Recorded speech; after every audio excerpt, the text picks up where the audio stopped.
but I do, it's disappointing because, especially for all the Sun Devils out there, this cup means so much, and it means so much to those guys in the locker room and so much to me. And I just wanted to apologize for not keeping it.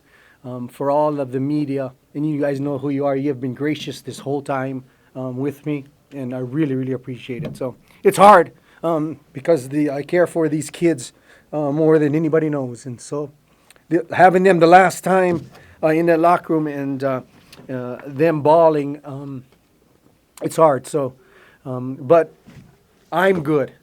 I'm really good because I know what we did for those kids, and so nobody can take that away from us. So, I'll take any questions. Shaun, obviously, 5 turnovers Yeah. does a team in, right? I mean, it's hard to overcome that. Yeah.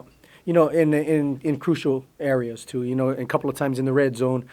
And then at the end of the game, then we thought we should have closed it out. We needed to get probably 10 more yards to get us into that field position to get the kick and then the last one. But those mistakes do kill us. It's an emotional game. I get it.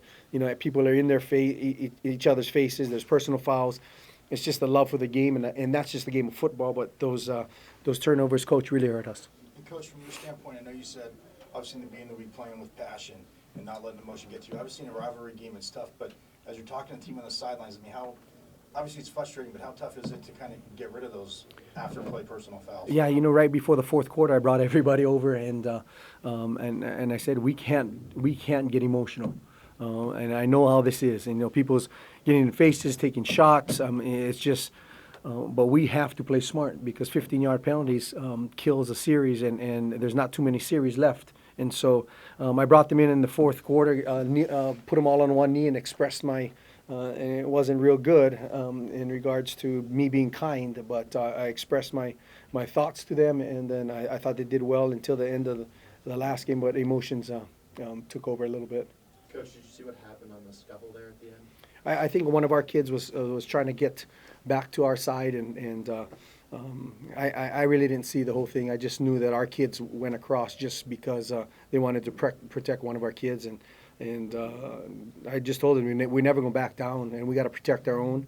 I'm glad it didn't go out. It just didn't go crazy, but our guys will always protect our own guys. Well, obviously nobody knows what the future holds, Yeah. the staff-wise or whatever. What are you the most proud of when you look at being in charge and being the head guy? What are you the most proud of? When I first went in my first interview, really excited about me inspiring young men and me making sure that they play for more than themselves and loving each other. And then the accountability, I wanted to make sure I bring about the accountability and the responsibility. But in reality, it turned the other way because they taught me how to be accountable for them, and they taught me that they could love me, and they taught me so many. They inspired me to come to practice every day. So as much as I thought me and the coaching staff were going to do our job, shoot, that thing turned all the way around. And so I'm proud of our kids and the adversity in the last 20 months they've been through, and they're going to be successful later on in life. And I told them, my phone number will never change. No matter what time it is, I'll pick it up, and if you ever need me, and I'm proud of those guys. Shaun, your emotions and talking about being in the locker room for the last time. Yeah. Do you know that? Is that a conversation you've had, or is that just if that's the case? Emotions from in the game, or just our emotions in the locker room? Your emotions being in here, kind of sounds like you figured this was your last game, or do you know it was your last game? I'm a pretty smart guy in regards to, we didn't get the job done, and it's a win business. I get it. And I'm so good because I took care of those kids. And so I'm always going to be a Sun Devil. This is one of the greatest things that has happened in my life and my family's life. And we made a difference. We didn't get it done, so there's going to be a lot of disappointed people in me from not bringing back that Terrell Cup, and I'll take that, and I'm good with it. But I love those kids in that room, and so I'm good, man. I much Same did you time, appreciate? Shaun, there's been a lot of push from the fan base about if you don't get the job, that you deserve to have a spot on the staff. Would you be open to that? You know, the higher up is going to make that decision. The new coach that comes in is going to make that decision. Here's what I know about Shaun Aguano is I'm never an ego guy. I want the Sun Devil Nation to win and be successful. So if that includes me, I'll do whatever I can to make sure that we win football games. And I'm not an ego guy. I can be the water boy on the side if they pay me enough for it.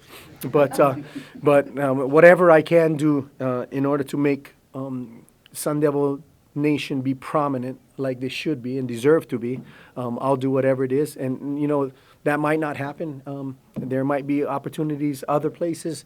I'm just a ball coach that loves kids and want to develop kids. And so wherever I land, I know I'm going to do my job to the best of my ability.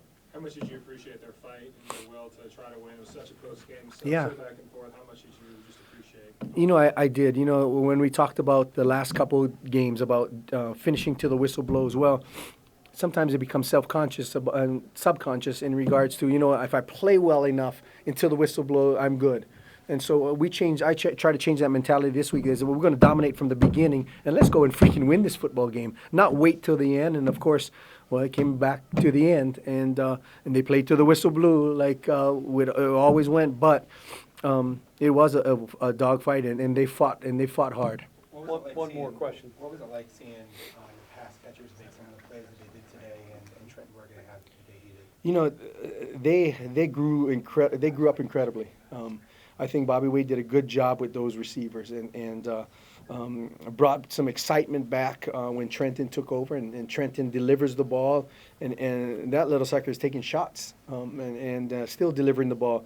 And it brought some excitement. It brought some camaraderie with those guys, and they knew that they had to go up and make plays in order for us to extend series. And every time they went up, they get in shots and they made plays. And so, Chris, I'm so proud of them, the way they grew up, you know, BT and Badger and Gio, and then the tight ends are now, you know, shoot. I mean, that's a good little group right there. And Gay still has moxie?